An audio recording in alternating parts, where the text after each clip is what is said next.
Morning hello guys, এখন আমি আছি আইআইটি। তো আইআইটির সেটে দেখেন তো কি সুন্দর একটা দৃশ্য।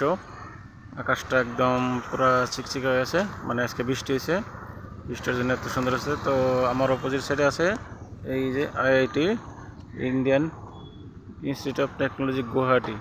আর একটা ইন্ডিয়ান টেকনোলজি অফ কর্ণাটকা এটা আছে, যেখানে কর্ণাটকে আছে। তো আমাদের গুয়াহাটিও আসামের ভিতরেও আছে ইন্ডিয়ান টেকনোলজি অফ গুয়াহাটি। তো এদিকে যদি কেউ আসেন তাহলে অবশ্যই বেড়া যাবেন, দেখতে অনেক ভালো লাগে, জায়গাটা অনেক সুন্দর, কি সুন্দর ফরকাল বতর। এটা রাস্তা দেখেন, এখানে দেখেন কোহিনুর থিয়েটার। যদি কেউ দেখেন নাই তাহলে দেখবেন, অবশ্যই ভালো লাগে, আমি দেখছি। তো যারা যারা দেখছেন আপনাদের কমেন্টে জানাই দিবেন। হ্যাঁ, আর এই দেখেন এই পাহাড়ের উপরে কি খোঁড়া বেরোতেছে, না না এটা লাইনের পোস্ট। লাইনের পোস্ট মানে কি, বড় লাইনের। হ্যাঁ, যাই আমিও তো একটা বুঝি না, তো অল্প অল্প বুঝি করে দিলাম। আর আপনারা দেখবেন ওই যে ওই সাইডে উমানন্দ টেম্পল ওইখানে আছে।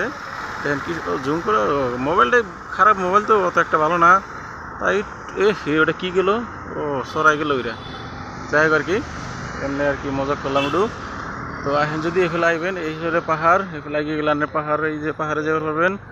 পাহাড়ে থেকে ওইটা ইচ্ছা করলেও এটা আরও উপরে উঠা হারবেন, অসুবিধা নাই। লাইনে শর্ট করবো না, আর শর্ট করলে কিছু হবো না, সিধা উপরে চলে যাবেন। যা কেউ যায় না কিন্তু, খুবই খারাপ কথা ওটা, ডেঞ্জার ভয়ানক লাইন ওটা। হ্যাঁ, তো ওইখানে আপনি আইলে ওই পাহাড়ে, এটা নদীর ওই পার আছে, মাঝখানে নদী আছে। তো নদীর দিকে আমি যাবো না। তো এন থেকে দেখালাম নদী, অন্য একটা ভিডিওতে দেখাবো। এইদিকে দেখেন সুন্দর একটা ফিল্ড আছে, এখানে আর হাঁটা করে পারবেন। গাছটা আছে, গাছের সমানই দেখি পাহাড়, পাহাড় গাছের মরে গেলে দেখাই জানা দেখি। দেখি টেম্পোতে যাই দেখেছেন, এই যে পাহাড়। ঠিক আছে, আচ্ছা, কামাখ্যা। যাই হোক বন্ধুরা, গুড মর্নিং, শুভ সকাল।